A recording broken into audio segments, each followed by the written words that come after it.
The basics in the sport of rugby union is that it's played by 15 players, divided into forwards and backs, on two different opposing teams. The pitch is about 100 meters long from try line to try line and about 50 meters wide.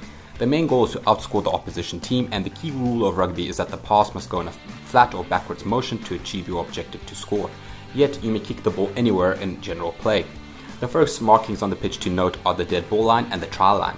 When you cross the opposition try line and place the ball within it and the dead ball line, you are then awarded 5 points. From that spot, you are then allowed to place kick the ball between the posts for an extra 2 points. The other markings on the pitch to note are the 22 meter, used for restarts and for defensive rules, the 10 meter and the halfway line. The halfway is used for kickoff and restart of the game, with the ball being drop kicked after any points have been scored or if the half is ended. As well, other ways to score are from a penalty, as seen over here, or from a drop goal, which works by the same principle as the restart, and both of those are worth 3 points. The things that make rugby is the tackling and the rucking and being physical with the opposition.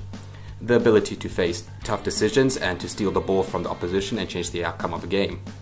By scrummaging and working together as a team in unison, with the bigger guys trying to achieve dominance and push back the opposition while setting up the perfect attacking move for the backline, or if the ball goes out in the touch, you do a line out, and maybe more.